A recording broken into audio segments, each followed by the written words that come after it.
Bien, bonjour à toutes et tous. Il est 10 heures. Il était prévu que nous commencions à cette heure-là. J'ai toujours pour habitude de laisser une minute de latence pour les retardataires.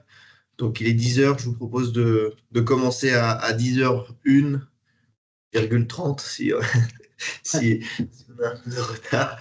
Euh, comme ça, on avait 80 personnes prévues ce matin. Donc, c'est un beau succès.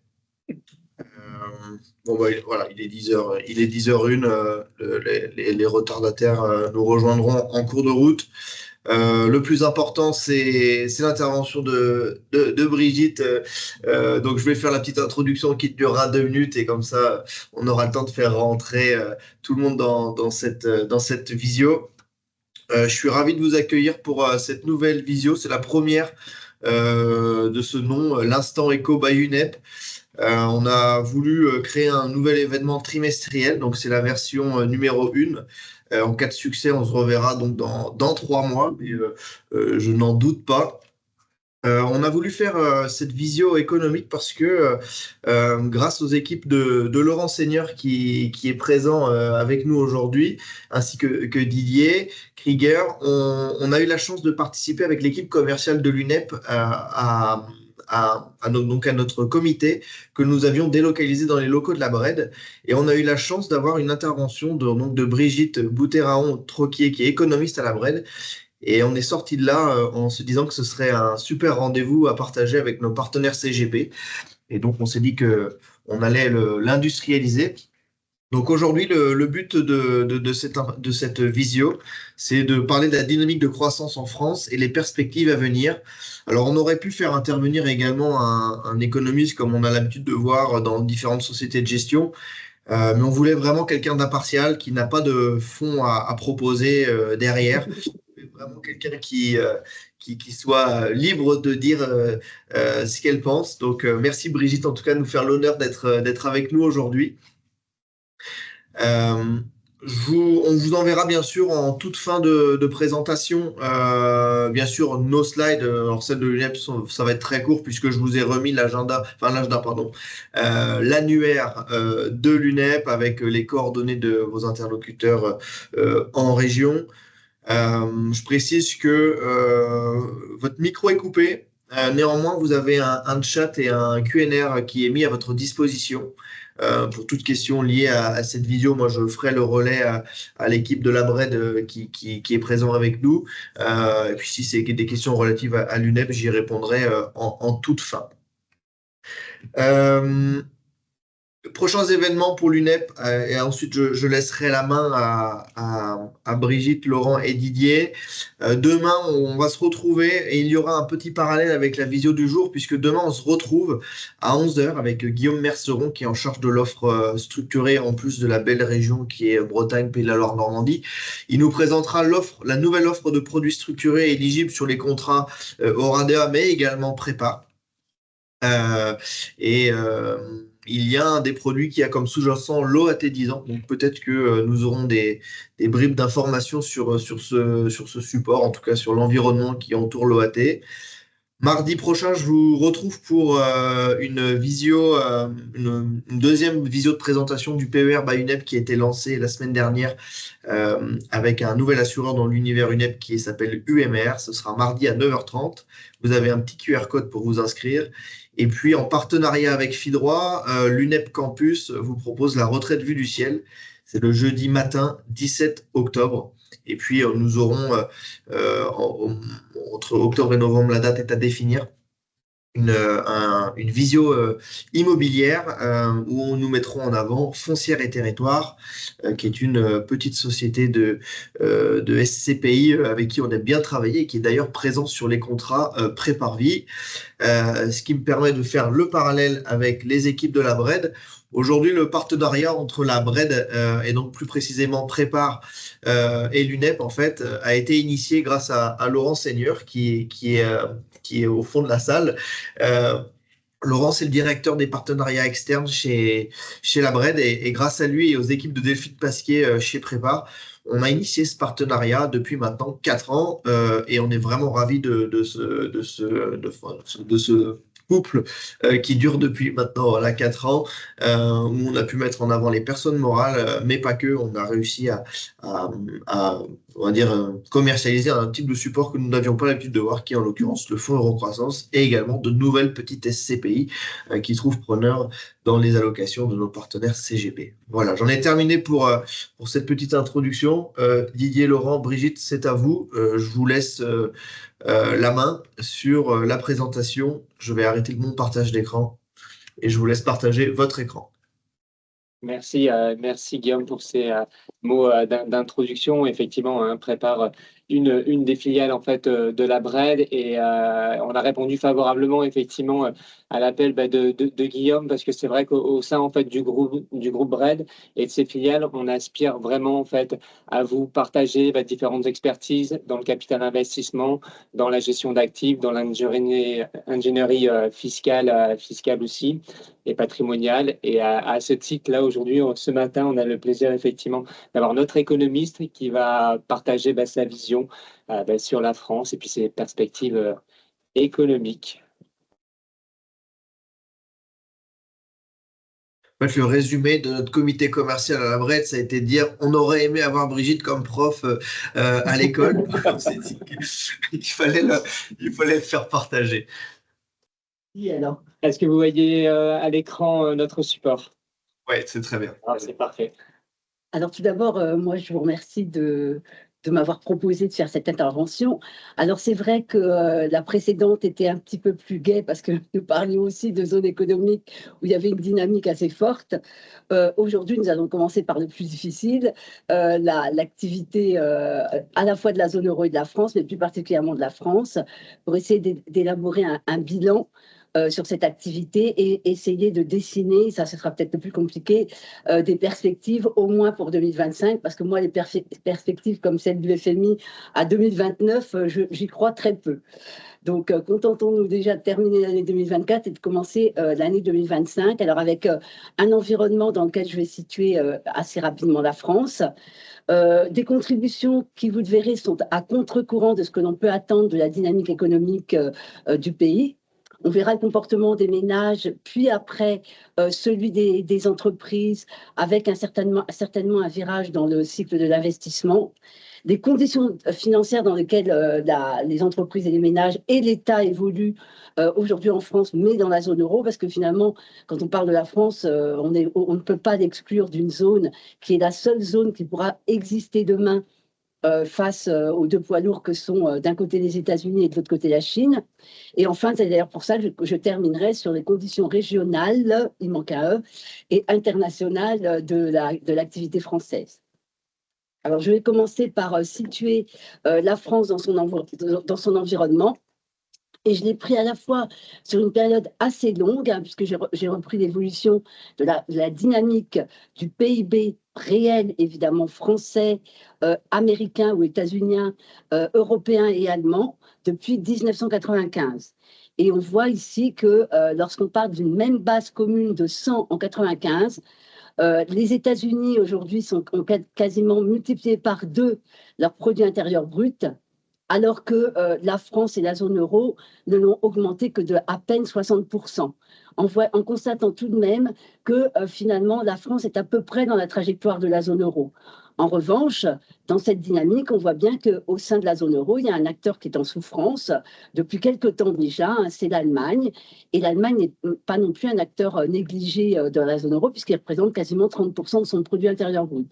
Donc finalement, dans la tendance assez longue, on voit bien qu'on a une zone euro qui, à chaque fois qu'il y a une crise économique, et on voit assez bien au moment de la crise financière de 2008 et encore au moment de la crise de la pandémie, repart certes, mais repart sur une tendance qui est bien moindre que celle de la période antérieure. Ça, c'est malheureusement ce qu'on peut constater, ce qui n'est absolument pas le cas des États-Unis. Et ce qui d'ailleurs n'est encore moins vrai depuis la fin de la pandémie, où l'activité américaine est repartie même sur une tendance supérieure à celle qu'elle avait antérieurement à la pandémie. Et quand je regarde de façon un petit peu plus précise, sur une période un peu plus courte, ce qu'il en est, on ressent exactement la même chose. Alors ici, j'ai pris un point mort identique à la fin du dernier trimestre 2019, juste avant la pandémie. Et ce que l'on constate, là encore, c'est que les États-Unis ont gagné près de 11 points de croissance, grâce en plus à des révisions de PIB assez importantes sur les derniers trimestres, 11 points de croissance de plus par rapport à la fin 2019. La zone euro et la France, vous voyez, comme je le disais sur longue période, la zone euro et la France sont à peu près dans un scénario identique de l'ordre de à peine 4 points de plus qu'à la fin 2019. Et surtout, l'Allemagne, finalement, retrouve un niveau qui est quasi identique à celui de la fin 2019 au sein de la zone euro. Donc ça, c'était pour positionner la France dans son environnement. Alors, si on veut être plutôt optimiste, on va se dire, finalement, la France s'en sort pas si mal, puisqu'elle est dans la tendance de la zone euro. Si on veut regarder le verre plutôt à moitié vide, c'est que cette tendance commence à s'essouffler, en plus, sur la fin de période. Je peux être interrompue à tout moment, hein, comme je l'ai dit à Guillaume, s'il y a des questions relatives à ces idées que je vais diffuser. Alors, ce qui est intéressant tout de même, c'est que, là encore, si on veut regarder le côté positif de la croissance française, c'est qu'elle n'a pas affiché de tendance négative. Il n'y a pas eu un trimestre au cours desquels la croissance était soit à zéro, soit en dessous de zéro. Alors que quand on parle de son voisin allemand, on parle d'un voisin qui est aujourd'hui en récession. Alors, même si ça peut être une consolation, ce que l'on constate, c'est que cette croissance est relativement faible, hein, puisque depuis le début de l'année 2024, elle a affiché 0,3% de croissance au premier trimestre et 0,2% au second, ce qui est nettement moins que certains de ses voisins, et particulièrement deux voisins au sud, que sont l'Italie et l'Espagne. On verra tout à l'heure sur le graphique de droite. Mais regardons dans un premier temps quelles sont les contributions qui ont permis finalement à la France de ne pas basculer en territoire négatif. Alors, en théorie, et en pratique d'ailleurs, hein, dans les pays avancés, ce qui crée la dynamique de façon autonome de ces pays-là, c'est ce que l'on appelle la demande domestique, c'est-à-dire ce qui se passe sur le territoire, que ce soit de la demande privée ou de la demande publique. En matière de demande privée, évidemment, il y a la consommation des ménages principalement et l'investissement des ménages et des entreprises. En ce qui concerne la demande publique, il y a évidemment l'investissement et la consommation publique. Eh bien, au cours des 2 derniers trimestres, ce qui a porté la croissance, ça n'est pas la demande privée, c'est la demande publique. Et au regard de ce que l'on peut attendre en matière de resserrement des finances publiques au cours des prochains trimestres, cette demande publique pourrait évidemment s'effacer et du coup ne plus contribuer à cette modeste croissance qu'on a connue au cours des 2 premiers trimestres. En l'occurrence, sur les 0,2% de croissance du second trimestre 2024, la demande publique a apporté la moitié de cette dynamique. Alors, d'où vient la deuxième partie? Alors, si vous regardez avec attention, d'ailleurs, c'était une erreur de ma part de mettre les histogrammes en bleu clair, là, parce que de bleu clair, c'est la demande privée. Et vous voyez que sur les 3 trimestres remontant à la fin 2023, cette demande privée, elle est négative. Ce qui porte la croissance au cours de cette période, c'est à la fois la demande publique, comme je vous l'ai dit, de la consommation publique et un peu d'investissement, mais surtout le solde extérieur, puisque c'est la deuxième partie de la contribution à la croissance. D'un côté, la demande domestique et de l'autre côté, la demande extérieure. Alors, à ce titre-là, nous pourrions nous poser des questions, parce que ce que nous savons, c'est que la France est certes un exportateur majeur dans quelques secteurs d'activité très particuliers, que sont l'aéronautique, le secteur militaire, qui a plutôt le vent en poupe en ce moment, le secteur du luxe et le secteur pharmaceutique. Donc, est-ce que c'est parce que ces exportations ont beaucoup augmenté que la contribution du solde extérieur est particulièrement positive? Malheureusement, pas particulièrement. Même si de temps en temps, une grosse livraison dans l'aéronautique ou dans le militaire fait flamber les exportations sur un trimestre. Mais en réalité, ce qui explique la contribution de la demande extérieure à cette croissance, c'est un peu plus d'exportation, mais surtout beaucoup moins d'importation. Et le beaucoup moins d'importation est lié à cette demande intérieure privée qui est plutôt très étale. Donc en réalité, la croissance française, dont on peut se vanter qu'elle n'est pas passée en territoire négatif, évolue quand même sur des contributions que j'ai citées à contre-courant, puisque les dépenses publiques et un solde extérieur qui est plus porté par moins d'importation que plus d'exportation. Ce qui veut dire en résumé qu'elle est quand même relativement fragile. Alors, ce que l'on peut espérer sur le 3e et le 4e trimestre, mais plus particulièrement sur le 3e, c'est un rebond, mais pas si important que ça, de la demande domestique grâce à l'effet Jeux olympiques. Et on se rend compte que l'effet Jeux olympiques n'a pas porté autant que ça la demande privée domestique. Néanmoins, on pourrait terminer l'année 2024 sur une croissance qui très probablement évoluera sur un rythme autour de 1,1%. Alors quand on regardera dans le rétroviseur, on se dira c'est super, c'est un peu plus que l'année précédente, mais en fait sur le fond, on se rend compte que cette croissance-là est relativement fragile. Elle est fragilisée parce que ce qui fait la croissance dans des pays avancés, et en l'occurrence en France, s'explique à hauteur de 60% par la demande de consommation des ménages. Or, si celle-ci est étale, on ne pourra pas espérer en 2025 beaucoup plus de la dynamique de croissance. En matière de contribution, ce qui me paraissait aussi intéressant, c'est de regarder un peu plus dans le détail. Vous voyez que finalement, ce qui est apporté de façon historique, et je reprends exactement la même analyse que celle que j'ai montrée tout à l'heure sur les comparaisons par pays, en partant du dernier trimestre 2019 à 100, on voit assez nettement que c'est la consommation publique qui a porté la croissance, certes des exportations, mais aussi beaucoup d'importations. Et la consommation, en revanche, la consommation privée, vous voyez, c'est la courbe bleu turquoise, elle reste sur une tendance assez étale et malheureusement, elle commence à s'essouffler sur la fin de période. Quant à l'investissement, je ne sais plus si c'est la suivante, enfin, je regarde la suivante. Non, quant à l'investissement, il est composé, comme je vous l'ai dit, de l'investissement public et au sein de l'investissement privé, l'investissement des ménages et l'investissement des entreprises. Or, on sait ce qu'il en est en matière d'investissement des ménages pour des raisons qui sont liées à un environnement financier qui n'était pas jusqu'à présent propice à des investissements des ménages. L'investissement des entreprises, par contre, il faut quand même que quand il y a des bonnes nouvelles, on insiste dessus. L'investissement des entreprises avait plutôt pas mal résisté à la fois en 2022 et en 2023 jusqu'à la fin de l'année 2023. Ça veut dire qu'il était relativement dynamique et il avait porté la croissance jusqu'à la fin de l'année 2023. C'est pas du tout la même chose depuis le début 2024.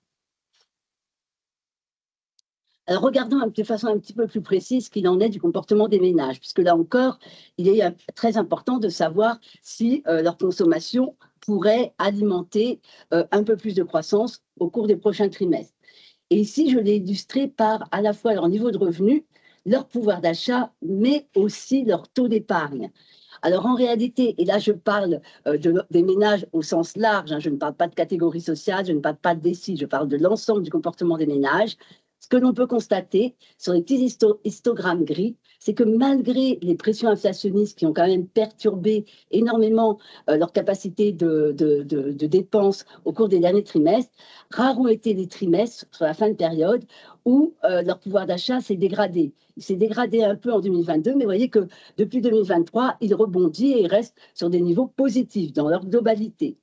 Leur revenu disponible brut continue à augmenter, même si la tendance à cette croissance diminue. On reste sur un niveau de l'ordre de 1%. Donc, en fait, le contexte des ménages en matière de revenus devrait être plus propice à la consommation. Par contre, ce que l'on constate aussi ici, c'est que les ménages épargnent énormément. Ils ont épargné beaucoup pendant la pandémie. C'est la courbe turquoise en haut, hein, et c'est l'échelle de droite. Ils ont épargné énormément pendant la pandémie. Évidemment, ils étaient privés de dépenser. Et puis, ils ont désépargné pendant une certaine période à partir du moment où l'économie s'est rouverte. En revanche, ce que l'on constate là, et les données sont actualisées au deuxième trimestre 2024, ce que l'on constate, c'est qu'il y a à nouveau un rebond de l'épargne des ménages à un niveau qui est bien supérieur à ce qu'il était en moyenne avant la pandémie. Hein. On est sur des niveaux de l'ordre de 18% de leurs revenus disponibles.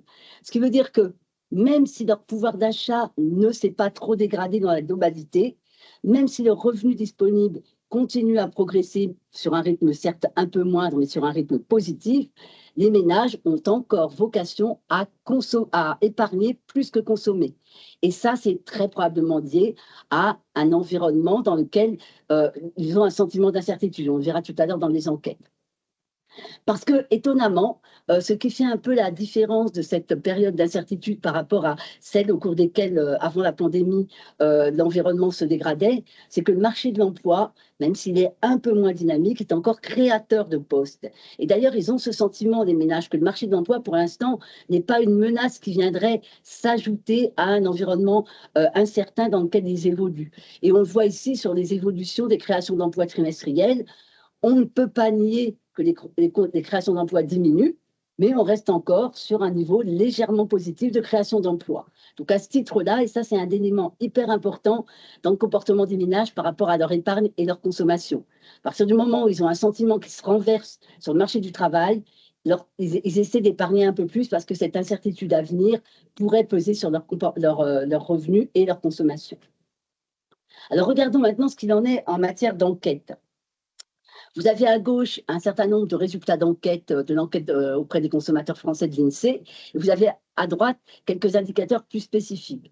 Alors déjà à gauche, vous avez l'évolution de la consommation en biens des ménages. C'est la courbe rouge. Vous voyez qu'elle revient à peine à l'équilibre sur la fin de période. Avec la souris.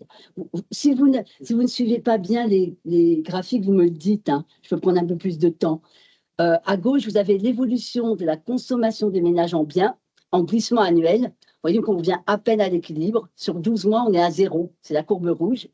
Et quand je la confronte à l'enquête de confiance, qui est un bon indicateur avancé de leur comportement de consommation avec 3 mois de décalage, c'est-à-dire que quand je les interroge aujourd'hui, quand l'INSEE les interroge aujourd'hui, eh bien, le résultat de cette enquête se traduira demain par un peu plus ou un peu moins de consommation, avec 3 mois de décalage à peu près.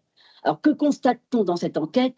Tout d'abord que l'indice global, c'est l'indice turquoise, est en territoire négatif, mais que sur la fin de période, et là c'est le résultat de l'enquête à fin septembre, il se rapproche à peu près de sa tendance de long terme, mais il reste tout de même encore en territoire négatif.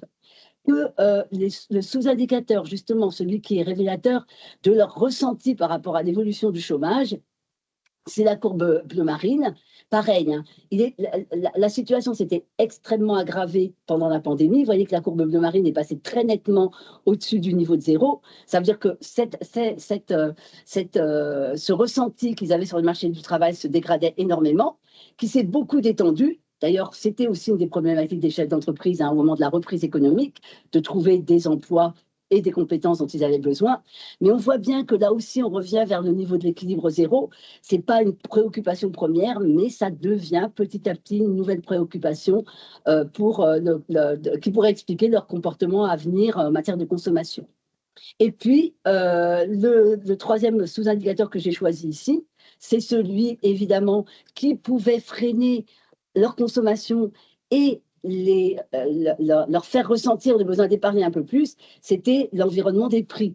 On voit bien qu'il y a eu une période où cet environnement des prix les stressait énormément, on est monté à plus de 50, et vous voyez qu'aujourd'hui, les ménages ont bien perçu que cet environnement inflationniste se détend énormément, et que ça n'est plus dans leurs préoccupations. Donc sur cette courbe de gauche, peu de préoccupations sur le marché du travail, même si on revient à peu près à l'équilibre, peu de préoccupations, beaucoup moins de préoccupations sur les prix qui seront plus favorables à la dépense. Sur le graphique de droite, j'ai choisi 3 autres sous-indicateurs, à la fois l'opportunité de faire des achats importants, c'est-à-dire que est-ce que demain j'ai l'intention d'acheter une nouvelle voiture, de rééquiper ma maison? Eh bien là encore, hein, on est sur la tendance de l'indice global, c'est-à-dire que il y a eu une période où c'était compliqué, mais là, on revient vers la tendance 0. C'est peut-être ça qu'il faudra garder en mémoire à la fin de l'exposé. La situation n'est pas extraordinaire, mais on voit qu'elle s'améliore lentement. En revanche, et ça, c'est un peu la traduction en avance de ce que pourrait être le taux d'épargne demain, l'opportunité d'épargner reste à un niveau particulièrement élevé. C'est la courbe noire. Hein. Ça veut dire qu'au regard du niveau de taux d'épargne que j'ai aujourd'hui, moi, ménage, je n'ai pas du tout l'intention de le faire diminuer. Donc, je n'ai pas l'intention de plus consommer. J'ai l'intention de le maintenir à ce haut niveau, malgré le fait qu'il est déjà à un niveau particulièrement élevé. Et la perception de leur situation financière, elle aussi s'améliore. C'est très probablement parce qu'ils anticipent un environnement prix qui leur sera un petit peu plus favorable. Voilà ce qu'il en est au niveau des ménages. Donc, on voit bien qu'on revient sur la tendance de long terme, mais c'est vrai qu'on a un environnement, il ne faut pas oublier, un environnement politique qui est un peu anxiogène et qui certainement freine un peu leurs intentions de dépenser. Pour faire la transition vers les entreprises, j'ai regardé ce qu'il en était en matière du cycle d'investissement. Là, pareil, on part toujours de cette donnée base commune fin 2019. Alors, quelle est l'évolution des contributions de l'investissement? Parce que finalement, l'investissement peut augmenter, je vous l'ai dit tout à l'heure, parce que l'État dépense un peu plus. Mais ce qui est intéressant, c'est de voir quels sont les contributeurs finalement dans leur globalité à cet investissement. Alors, comme je vous l'ai dit, l'évolution, les entreprises, enfin les administrations au sens large ont un niveau d'investissement qui est 5 points supérieur à celui qu'il était avant la pandémie. Donc, et on voit qu'on est sur une tendance assez stable. Hein. Ce que l'on voit, et c'est ce que j'ai un peu dit en introduction, c'est que finalement, ce que j'appelle l'investissement productif, la FBCF productive, eh bien, elle a beaucoup progressé depuis la pandémie. On était monté à un niveau proche de 10 points supérieur à celui qu'il était avant la pandémie. Mais malheureusement, depuis le début de l'année, on voit bien qu'il y a un essoufflement de cette tendance-là. Donc, dans les contributions, la contribution du secteur public est restée relativement stable. On ne va pas s'attendre à ce qu'elle s'accélère en 2025. Hein, vous savez ce qu'il en est de nos finances publiques. La contribution de l'investissement productif, elle a été faite. On est plutôt sur une tendance baissière. Et la tendance qui est franchement baissière et qui est extrêmement synonyme d'un environnement financier beaucoup plus tendu, c'est bien la contribution de l'investissement des ménages, hein, qui est aujourd'hui quasiment 15 points en dessous de ce qu'elle était avant la pandémie. Et on sait très bien ce qu'il en est ici. C'est bien l'environnement financier des ménages et des taux d'intérêt, évidemment, qui justifie ce retournement. Alors, certains voient une petite ouverture à partir de 2025, mais à mon sens, elle n'aura lieu que sur la seconde partie de 2025 et surtout grâce à la détente sur la courbe des taux qui pourrait favoriser effectivement la reprise d'un certain nombre de projets qui avaient été gelés avant cette remontée brutale des taux d'intérêt. Quant au niveau sectoriel de l'investissement des entreprises, ce que l'on constate, c'est qu'on avait une belle dynamique et particulièrement importante dans le secteur d'informatique et communication. Ça, c'est vrai, on sait tous ici, vous l'avez vécu et nous aussi, hein, que beaucoup d'entreprises ont investi énormément pour adapter finalement à cette période de pandémie la capacité de travailler néanmoins. Donc, on a beaucoup investi dans l'outil informatique, mais l'investissement informatique, malheureusement, même si on en parle beaucoup, ça n'est que 16% de l'investissement productif. La partie la plus importante dans l'investissement productif, c'est la construction. Et on voit ce qu'il en est du secteur de la construction, ça représente quasiment 40% de l'investissement. Hein. Quant à l'investissement industriel, c'est celui que j'ai mis en foncé ou en bleu marine. On est là aussi sur une tendance qui décline sur la fin de période. Donc, on voit bien que sur l'investissement, on ne peut pas attendre grand-chose au cours des prochains trimestres, si ce n'est une petite ouverture sur la deuxième partie de l'année 2025 en matière d'investissement immobilier. Alors, qu'en est-il de l'activité et des perspectives des entreprises maintenant ? Je l'ai illustré dans un premier temps par les résultats des entreprises. Alors ici, je ne parle pas des résultats des entreprises du CAC 40 ou d'un quelconque indice boursier. Je parle bien des résultats d'exploitation, les EBE, excédent brut d'exploitation. Donc, c'est le résultat d'exploitation de toutes les sociétés non financières du territoire français qui sont recensées par l'INSEE. Ce que l'on constate, c'est qu'effectivement, il y a eu une envolée assez importante de ces résultats d'exploitation. C'est la courbe noire. Hein. Donc, on voit que dans ces données trimestrielles annualisées, on a une forte augmentation de ces résultats d'exploitation. Et si je vous avais montré quelques secteurs d'activité qu'on avait énormément bénéficié, beaucoup moins aujourd'hui, on aurait vu qu'ils étaient concentrés sur quelques secteurs particuliers que sont le transport, qu'ont été le transport, les énergéticiens. Principalement, on a vu une montée des EBE de ces deux secteurs-là qui était assez impressionnante. En revanche, sur les données actualisées, donc sur la fin du deuxième trimestre, on voit bien un léger repli de ces résultats d'exploitation qui conduisent évidemment à une dégradation de l'EBE en ratio de valeur ajoutée. Vous voyez que les EBE en ratio de valeur ajoutée étaient montés à 33% fin 2023, début 2024. Et là, on voit vraiment un retournement. Donc, on a une dégradation de la qualité des marges des entreprises en réalité. Hein. On revient sur une tendance qui se dégrade assez rapidement. Hein. Et cette dégradation, on le voit un petit peu en haut à droite, elle est due à la fois aux pressions sur les prix, parce que les entreprises, évidemment, ont reçu de plein fouet les hausses de prix, ne serait-ce que de leur énergie, mais pas que. Hein. Les entrants, les salaires, même si ceux-ci n'ont pas progressé beaucoup selon les salariés, ils ont quand même pesé sur les marges d'exploitation des entreprises. Donc, tous ces éléments-là ont évidemment énormément affecté les marges des entreprises. La charge d'intérêt aussi, regardez la courbe en bas à droite, on a une charge d'intérêt nette des produits d'intérêt des entreprises, encore une fois, au niveau national, au niveau de l'ensemble des entreprises du territoire national, qui pèsent aujourd'hui quasiment 13% de l'excédent brut d'exploitation des entreprises, quand il était proche de zéro il y a quelques trimestres encore. Donc on voit qu'ici, l'augmentation des frais financiers a beaucoup affecté et elle est liée non pas à l'augmentation de l'endettement, mais à l'augmentation de la charge financière. Elle pèse beaucoup sur les charges des entreprises. Alors, à ce titre-là, on pourrait dire que demain ira peut-être un peu mieux si on envisage une tendance à la baisse des taux et des coûts de financement. On le voit un petit peu auprès des banques, mais ça reste encore assez marginal. Ceci étant, on a quand même ici un facteur plutôt favorable à l'avenir.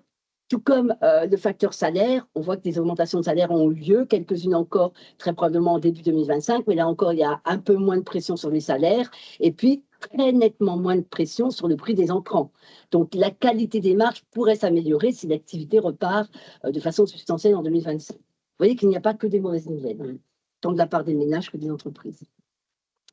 Alors, quelles sont les perspectives des entreprises? Comme pour les ménages, en fait, on regarde un certain nombre d'enquêtes, là encore, et j'ai repris les dernières enquêtes sur le climat des affaires dont les résultats sont tombés là, début octobre, sur le mois de septembre. Alors là encore, l'équilibre est à 100. Pour ce qui concerne le climat des affaires dans sa globalité, donc c'est la courbe de Marine, on voit qu'il était passé en territoire assez négatif depuis quelques mois. Par contre, ce qui est très intéressant, et ça converge un petit peu avec ce que l'on voit du côté des ménages, on a une amélioration, on a un indicateur qui tend vers son équilibre de long terme. Alors, quand on regarde de façon un petit peu plus détaillée, selon un certain nombre de secteurs, on voit qu'il y a une remontée de l'indicateur dans les services. En revanche, il y a à nouveau un retournement dans l'industrie, c'est la courbe rouge. Et puis, étonnamment, on voit un léger rebond dans le secteur du bâtiment. Il est très timide, mais il est tout de même là. Profitons quand même des quelques petites bonnes nouvelles qu'on peut avoir autour de nous. Alors, quand maintenant on interroge les entreprises sur leurs préoccupations et les sources de déséquilibre, je l'ai ciblé sur l'industrie. Cette enquête, elle n'est faite que dans le secteur industriel. Je vous rappelle, là encore, que pour information, le secteur manufacturier en France, ça explique à peine 11%, et je suis généreuse, 11% des valeurs ajoutées en France. C'est peu, mais c'est quand même un secteur moteur parce qu'il engendre derrière de nombreuses activités de services qui lui sont liées. Donc, quand on regarde cette enquête auprès des chefs d'entreprise et qu'on leur pose la question des difficultés de demande, vous rappelez qu'au sortir de la pandémie, c'était une préoccupation. Ils n'étaient pas en capacité de répondre à la demande. C'est ça que ça veut dire. Quand la courbe noire descend, moi, mes préoccupations, c'est que je ne suis pas en capacité de répondre à la demande et ça devient compliqué pour moi. En revanche, on voit très bien depuis quelques trimestres, cette enquête est trimestrielle, depuis quelques trimestres, que ça devient, la préoccupation, c'est plus, il y a trop de demandes par rapport à l'offre, c'est que la demande commence à s'essouffler. C'est la courbe noire qui remonte, noire ou bleu marine qui remonte. Donc les préoccupations des chefs d'entreprise changent de paradigme. Aujourd'hui, j'ai plus de préoccupations sur la demande que sur les conditions de l'offre avec lesquelles je peux répondre à la demande. Ça, c'est le premier élément. La deuxième préoccupation, c'était est-ce que vous avez des problématiques d'insuffisance de personnel? Oui, en sortir de pandémie, près de 30% d'entre elles répondaient oui. Moi, j'ai des postes à pourvoir et je ne trouve pas de personnel. Je ne trouve pas de personnel ou je ne trouve pas la compétence. Aujourd'hui, ça n'est plus vraiment une préoccupation. On voit bien que la courbe est un peu volatile, mais qu'elle repart vers la tendance de long terme. On va revenir vers 10%. Donc, ça n'est plus leur préoccupation. Et puis, en revanche, en matière d'incertitude économique, c'est étonnant quand même, parce qu'on a un environnement d'incertitude qui est quand même assez élevé. Et ce n'est pas une préoccupation qui augmente beaucoup. On était monté à 40% des chefs d'entreprise qui évoquaient ces préoccupations à la fin 2023. Aujourd'hui, on descend un petit peu autour de 25 ou 30. Vous voyez qu'on est dans un environnement, si on résume, entre ménages et entreprises, qui laisse encore sa chance à un rebond d'activité sur 2025. Laisse encore sa chance à un rebond d'activité en 2025. Alors, il y a un élément qui a énormément changé, on l'a vu pour les ménages, mais on le voit aussi pour les chefs d'entreprise, c'est leur perception sur les perspectives de prix. Les perspectives de prix étaient montées dans les préoccupations auprès de 60% des chefs d'entreprise qui étaient préoccupés par ces perspectives. Aujourd'hui, on est revenu sur une tendance à l'équilibre. Donc, ils ont bien perçu, que ce soit dans les services, dans l'industrie ou dans la construction, que les perspectives de prix s'améliorent très nettement pour eux. Et ça, c'est quand même assez fondamental, surtout dans un secteur comme la construction, qui avait énormément été pénalisé par les hausses insensées d'un certain nombre de leurs produits. Certains acteurs dans la construction osaient à peine faire les devis valables un mois, tellement ils savaient que les prix des produits des entrants pouvaient évoluer de façon extrêmement erratique. Donc aujourd'hui, on revient sur une situation assez normale. Ça, c'est quand même une bonne nouvelle. Vous n'avez pas de questions, Guillaume ? Ça me permettrait de reprendre mon souffle. Non, alors vous pouvez reprendre votre souffle, bien entendu. Je fais le tour. Non, il n'y a pas de questions, ça a l'air très clair. Mais je veille au grain. Je préfère en conclure que c'est très clair. Alors, arrivons presque sur la fin de l'exposé, surtout sur les meilleures nouvelles. Je veux dire, il y en a quand même des bonnes nouvelles. Les bonnes nouvelles, elles proviennent d'abord, effectivement, du reflux de l'inflation. Alors ici, j'ai vraiment actualisé les chiffres de l'inflation sur les derniers chiffres connus. D'ailleurs, alors excusez-moi, il y a la petite, c'est pas tendu bien la légende. En haut à gauche, vous avez la France. Vous avez en rouge, en bleu marine, vous avez la France. En rouge, vous avez la zone euro. Et en pointillé, vous avez la France hors énergie alimentaire, c'est-à-dire l'indice, ce qu'on appelle l'indice sous-jacent.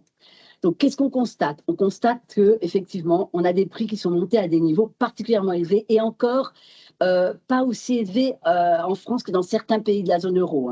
Les prix en Allemagne ont beaucoup plus progressé. Ils sont arrivés à un pic à plus de 10%, quand nous, vous voyez, notre pic était à peine à 8%, pour des raisons de soutien, de subventions, de blocage de prix. Aujourd'hui, on est revenu sur un niveau particulièrement bas et avec une fin de période où la pente est particulièrement abrupte à la baisse. On est sur un niveau d'inflation en glissement annuel en France de l'ordre de 1,5% et 1,8% dans la zone euro. Alors, comment explique-t-on ce retournement rapide? On l'explique sur la fin de période surtout, principalement, et je dirais presque exclusivement, par la baisse des prix volatiles et plus particulièrement la baisse des prix de l'énergie. En fait, dans cet indice, la part de la baisse des prix d'énergie est majoritaire dans la baisse. Parce que si on regarde l'indice hors énergie, c'est-à-dire celui des services principalement, sa descente est beaucoup moins abrupte que celle que l'on voit ici dans le prix global. Alors, ça ne veut pas dire non plus que les prix reviennent à des niveaux presque équivalents à ce qui était avant la pandémie, puisque globalement, malgré ce reflux en glissement annuel, les prix évoluent encore sur un rythme qui est quasiment 20 points supérieur à ce qu'il était avant l'envolée. 20 points au-dessus de ce qu'il était avant l'envolée. Donc ça explique aussi une partie du comportement de réserve des ménages. On a bien une baisse de l'inflation, mais les prix ne sont pas revenus au niveau qu'ils étaient avant la guerre en Ukraine. Donc ça, c'est quand même un point important qu'il faut garder en tête. C'est une bonne nouvelle parce que ça donne de la marge de manœuvre, d'abord en matière d'organisation économique, mais ça donne aussi une marge de manœuvre en matière de politique monétaire.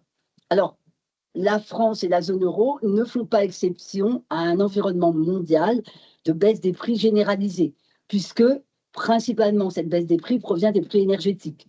Donc partout, on constate une baisse des prix de l'énergie et partout, donc, on constate une baisse de l'inflation. Ce qui veut dire qu'on a généralement des politiques monétaires qui ont commencé à se détendre et qui vont continuer à se détendre au fil des prochains mois. Donc ça, c'est plutôt une bonne nouvelle, puisque tout à l'heure, je vous ai dit qu'une des problématiques du marché immobilier français, c'était le coût des financements. Aujourd'hui, on peut s'attendre à ce que le coût des financements diminue. Alors, il ne diminuera pas aussi rapidement que ne va se détendre la politique monétaire de la Banque centrale européenne, mais il va être très probablement sur une tendance baissière. Alors, je l'ai relaté ici avec le prix des nouveaux prêts des sociétés non financières en France. J'ai pris ça auprès de la Banque de France. Donc, France, nouveaux prêts au SNF. Vous voyez, c'est la courbe bleu turquoise, commence à se détendre un peu sur la fin de période. C'est très timide, mais la tendance y est. Et puis, pour ce qui concerne les nouveaux prêts habitat, là encore, on a une tendance qui commence à se détendre et on voit que, vous l'entendez certainement à la radio, à la télé, on voit qu'il y a des banques qui se lancent à nouveau dans la promotion d'un certain nombre de financements immobiliers pour essayer de relancer cette activité, ne serait-ce que pour des raisons qui sont liées à leur stratégie commerciale. Hein. Donc, il y a certainement des banques qui vont faire des pas en faveur de propositions beaucoup plus attractives que ne sera la baisse des taux de financement en moyenne sur citée par la Banque de France. Donc ça, c'est plutôt la bonne nouvelle. Je dirais que c'est la meilleure bonne nouvelle du moment. Hein. La détente des conditions financières, ça va. Si l'environnement général s'améliore, ça ne peut plus être un frein à des prises d'initiative, ce qu'il a été évidemment pendant toute la période où les taux se sont particulièrement tendus. Alors tout à l'heure, Guillaume a évoqué les taux des emprunts d'État, et plus particulièrement celui de l'OAT. Alors évidemment, on a une tendance qui là aussi se détend globalement sur les emprunts d'État, puisque la désinflation et la politique monétaire plus accommodante induit déjà une détente des taux sur toute la courbe, et plus particulièrement des emprunts d'État. Alors la question qui va se poser pour la France, j'ai voulu un peu l'illustrer ici, dans l'évolution des emprunts d'État à 10 ans d'un certain nombre de pays de la zone euro. Ce qui va se poser comme question pour la France, c'est comment les taux des emprunts d'État français vont-ils évoluer, d'une part relativement à la détente de la politique monétaire de la Banque centrale européenne, et d'autre part relativement à la prime de risque que l'on considère devoir faire peser sur les emprunts d'État français. Alors, j'ai une réponse, mais si vous en avez une, je suis à l'écoute. Hein. Est-ce que cette prime de risque sur l'État français va augmenter, ou est-ce que augmenter encore un peu plus qu'elle l'a augmenté aujourd'hui? Et est-ce qu'elle va augmenter de telle sorte qu'elle va finalement effacer la tendance baissière sur les taux longs? Parce que finalement, je dirais que dans son malheur, la France a une chance aujourd'hui, c'est qu'on arrive à un moment difficile en matière de finances publiques, difficile en matière de dette publique française qui justifie une prime de risque de la France sur ses voisins, mais à un moment où on est plutôt sur une tendance baissière sur les taux d'intérêt. Donc d'un côté, on a une prime de risque qui s'est tendue, je crois qu'elle est autour de 80 points de base par rapport à l'Allemagne récemment, mais en même temps, comme on est sur une période de tendance baissière des taux d'intérêt, on a quand même des taux faciaux qui diminuent. Donc ça peut être une façon de voir le verre, là encore, plutôt plein que vide pour ce qui concerne la France. Et la question qu'on peut se poser, c'est est-ce que cette prime de risque pourrait augmenter? Ma réponse est... je parle de la prime de risque, c'est-à-dire je parle de ces 80 points d'écart par rapport à l'Allemagne. Je pense que si la présentation du budget de M. Barnier, qui va avoir lieu ce soir, je crois, hein, arrive à convaincre des investisseurs, la prime de risque sur la France pourrait se stabiliser autour de 80 points de base.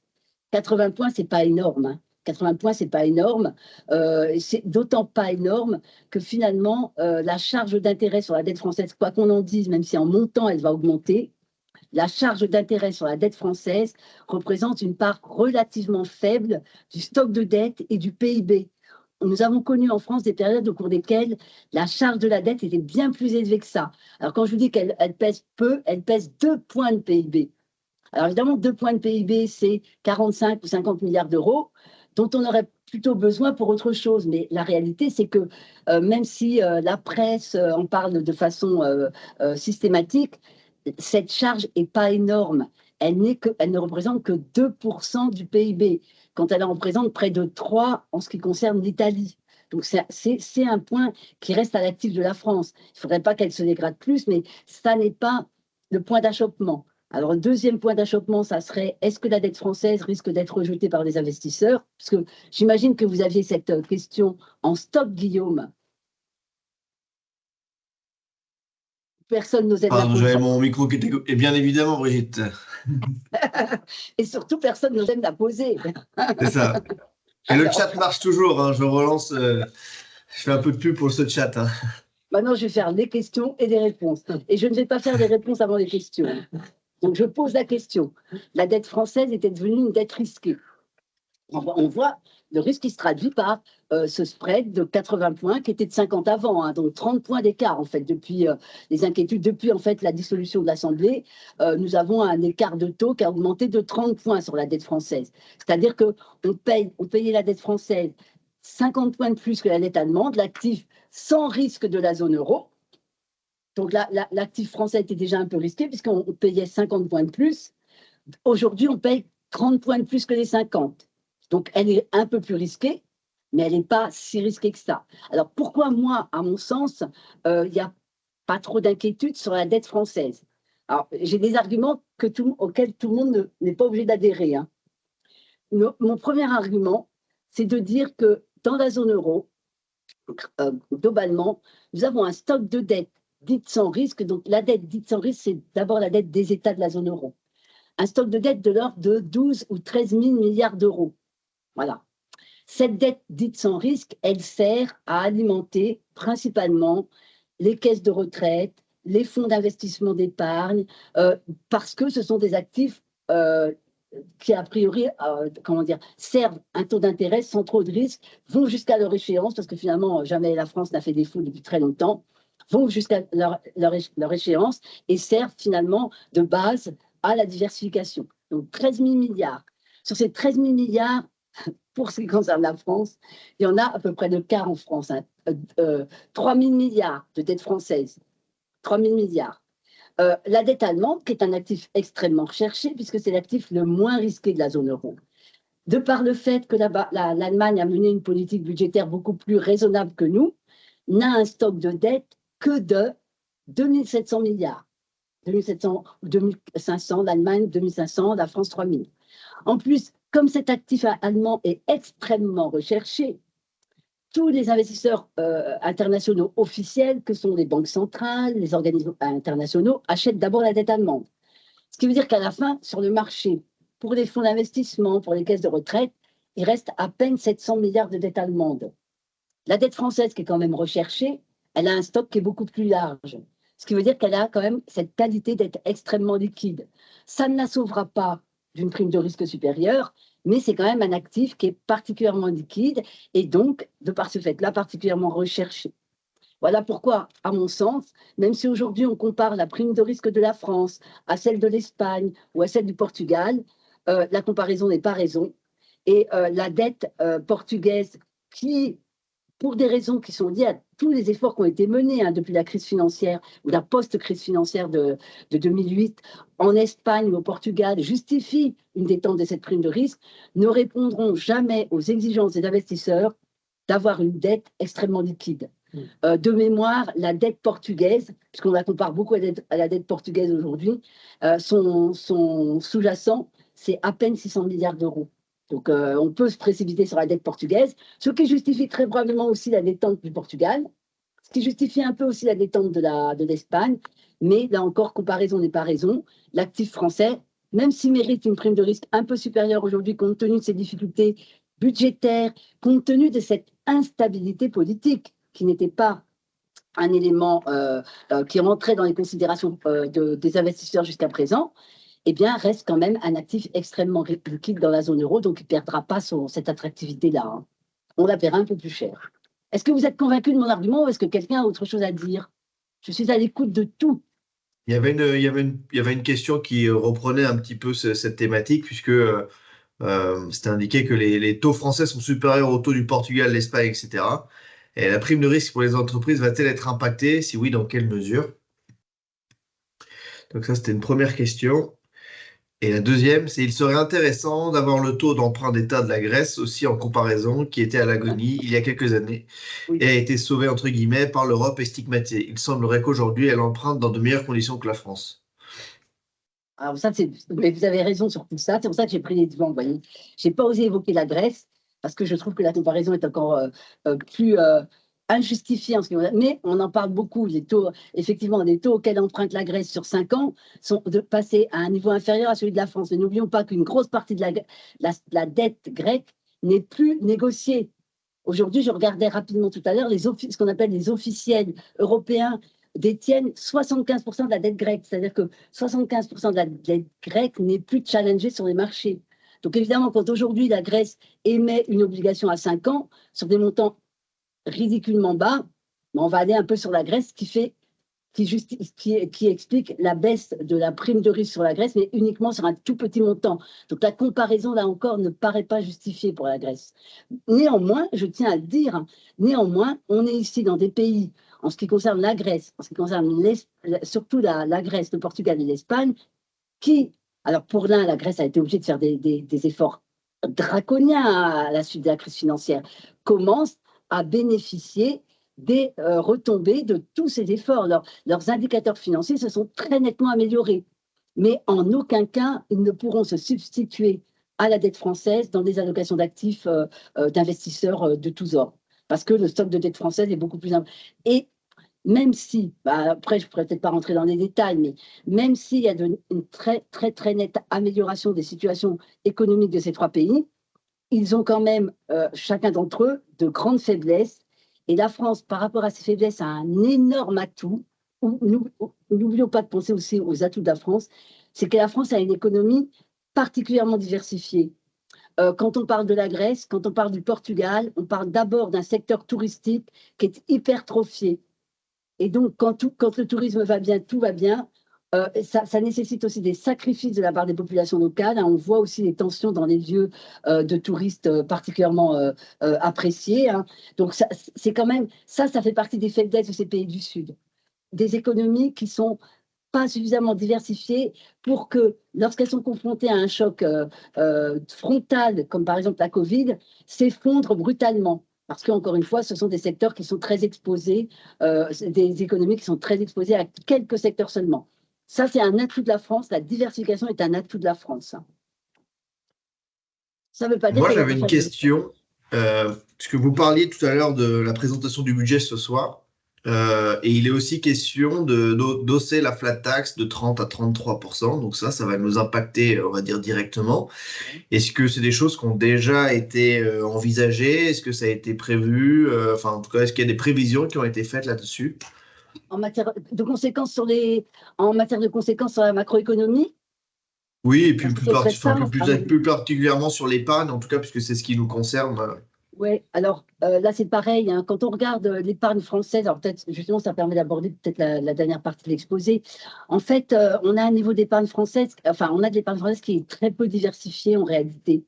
La majorité de l'épargne française est d'abord investie sur des placements réglementés, sur l'assurance vie. Alors on pourrait dire que dans l'assurance vie, il y a des UC, on se bat tous pour diversifier les placements en assurance vie, mais la réalité, c'est que dans l'assurance vie, on a encore une grande majorité d'actifs des créances, des obligations. Donc en réalité, la flat tax va concerner une partie relativement minoritaire de la population française, parce qu'on n'a pas une diversification sur les actions qui soit si importante que ça. C'est psychologiquement important, c'est un message important psychologiquement, mais ça ne va pas révolutionner la structure de l'épargne française parce qu'elle est très peu exposée encore aujourd'hui aux actions. Mais à l'assurance vie, de manière générale, ça l'est quand même un petit peu. Ça l'est un peu, mais ouais, pas.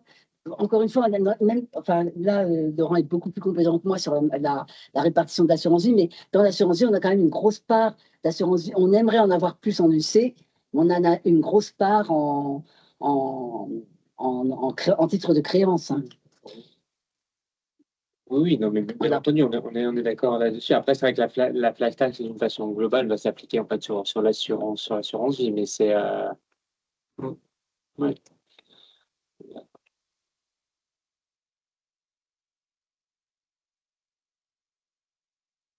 Bon, ici, vous avez juste les conditions financières qui s'appliquent à la France avec le crédit à l'éco, Source Banque de France, là. Une évolution du crédit IMO aux ménages qui pourrait repartir. Vous voyez qu'en glissement annuel, on est sur un tassement de la dégradation. Et puis, on a crédit au SNF qui remonte un petit peu sur la fin de période. Ce sont des données, alors pas à juin, en fait, à septembre, mon échelle, c'est jusqu'à septembre. Par contre, en termes de flux, on voit bien que le flux des crédits immobiliers était passé en territoire négatif depuis plusieurs mois déjà. Donc, cette tendance pourrait s'améliorer un peu en 2025. Ceci étant, si on veut conclure, je ne sais plus si c'est ça la conclusion. Ah oui, si on veut conclure déjà, sur le plan macroéconomique domestique, vous l'avez compris, l'investissement ne repartira pas de façon significative en 2025, peut-être sur la deuxième partie pour ce qui concerne l'investissement immobilier. Donc la dynamique de croissance que l'on attendrait pour obtenir un objectif de croissance proche de 1%, là aussi il faudra être attentif sur quelle dynamique de croissance le gouvernement est-il en train d'élaborer son budget. Parce qu'un des problèmes de nos budgets en France, c'est qu'ils sont très souvent, pour ne pas dire tout le temps, élaborées sur des croissances qui ne sont à la fin de période pas du tout celles sur lesquelles elles ont été inscrites au début. On a souvent 0,4 en moyenne depuis une vingtaine d'années, 0,4 points de croissance en moins chaque année entre le budget réalisé sur les anticipations et la réalité en fin d'année. Donc ça, évidemment, que ça obère les recettes budgétaires. Donc, en matière de conditions d'économie, est-ce que l'année prochaine, donc qu'est-ce qu'on pourrait, ce à quoi on peut s'attendre en 2025, c'est probablement peu d'investissement. Ce sur quoi on compte, c'est un revirement de la consommation. On a le droit d'y croire aujourd'hui, comme je vous l'ai montré dans les enquêtes auprès des consommateurs, on a un environnement qui reste, en tout cas qui s'améliore. C'est pas extraordinaire, mais compte tenu à la fois de la stabilisation des prix, compte tenu de ce niveau d'épargne particulièrement élevé, compte tenu des éclaircies qu'on pourrait avoir au niveau politique, on peut s'attendre à une reprise de la consommation. Et sans être ambitieux, ça peut aller très vite parce que l'année dernière, la consommation n'a pas du tout été contributrice à la croissance. Donc finalement, en partant d'une base très faible, on peut s'attendre à ce que cette consommation apporte un peu plus de croissance en 2025. Croissance qui devrait tourner, à mon sens, encore autour de 1%, ce ne sera pas extraordinaire. Alors, est-ce que les conditions régionales et internationales peuvent aussi alimenter la croissance? En début d'exposé, je vous ai dit que le commerce extérieur, c'est parce qu'il y a moins d'imports que la croissance, que le solde extérieur y a contribué. Est-ce que les échanges en 2025 de la France avec le reste du monde pourraient contribuer à un peu plus de dynamique? Je vous ai mis à droite les enquêtes auprès des directeurs d'achat en zone euro. On voit que notre voisin allemand, qui est l'un de nos principaux partenaires, regardez, je vous ai mis en bas le profil des échanges de la France en 2023. On parle beaucoup de nos échanges avec l'Asie et la Chine. Oui, ils sont très déséquilibrés, mais ce n'est pas vers la Chine, même si la croissance repartait en Chine, qu'on trouvera beaucoup de croissance. Ça n'est que 4% de nos exports. Bien sûr, c'est 13% de nos imports, donc ça, c'est un problème. Mais c'est aussi grâce à ça que la déflation est importée en France aujourd'hui, donc ne l'oublions pas. En revanche, nos principaux partenaires, ils sont dans l'Union européenne, à hauteur de plus de la moitié des exports et à plus de 66% des imports. Donc, ce qui nous importe aujourd'hui, c'est la situation économique de la zone dans laquelle on exerce le plus de commerce. Et au sein de cette union, notre principal partenaire, c'est quand même l'Allemagne. 14% des exports et 16% des imports. Donc, la situation allemande, à mon sens, ne va pas s'améliorer avant longtemps. Donc, on ne peut pas s'attendre à ce que le commerce extérieur contribue plus favorablement à la croissance en 2025 qu'elle n'y a contribué en 2024. Parce que si on compte sur la reprise de la consommation, alors le commerce extérieur contribuera moins à la croissance parce que les importations vont augmenter plus que les exports. Donc, au niveau régional et international, difficile d'être plus optimiste. On vaut mieux se concentrer sur nos forces domestiques plutôt que de compter sur l'environnement extérieur. Donc voilà, j'en ai terminé. Je vous ai mis ici dans le petit tableau en bas à gauche les prévisions de croissance sur 2025. Ça, ce sont celles qui sont élaborées par l'INSEE et par Eurostat pour ce qui concerne la zone euro et par le bureau d'analyse économique pour ce qui concerne les États-Unis. Et bon, la Chine, c'est la Chine, voilà. Donc, on n'a pas basculé en territoire négatif, je vous l'ai montré. Pour autant, on a une croissance qui est basée finalement sur des relais assez fragiles, qui ne vont pas se pérenniser en 2025. Et c'est vrai qu'on a une situation politique qui fait quand même planer plus d'incertitudes sur la France et très probablement vont entraver les bienfaits d'une politique monétaire moins restrictive. Donc, les taux pourraient être sur une pente descendante, mais la prime de risque augmentera sur la France. Donc, finalement, on paiera peut-être un peu moins cher nos crédits, mais on aurait pu les payer beaucoup moins cher si on avait une prime de risque qui se détendait. Ça, ce ne sera pas pour début 2025. Merci de votre attention. Eh bien, merci Brigitte, c'était très clair. S'il y a d'autres questions durant cette minute, vous pouvez toujours les faire parvenir. En tout cas, on a été ravis pour ce premier événement de l'Instant Éco by UNEP. Il y a de fortes chances qu'on renouvelle cette expérience dans 3 mois. Le sujet sera probablement différent puisque, entre-temps, il y aura une élection qui aura eu lieu de l'autre côté de l'Atlantique. Oui. Donc, ça fera peut-être l'objet de cette intervention. N'hésitez pas à nous faire votre retour sur ce nouvel événement de l'UNEP en webinaire. C'est toujours bien d'avoir un feedback de nos clients. Merci Brigitte, Laurent Didier d'avoir été présents. Merci à tous les partenaires CJP. Et puis, attendez, je regarde. Voilà, merci beaucoup, c'était très clair. Merci. Je vais finir sur ce petit commentaire. Bonne journée. Merci, bonne journée. Au revoir. Au revoir. Bonne journée, au revoir.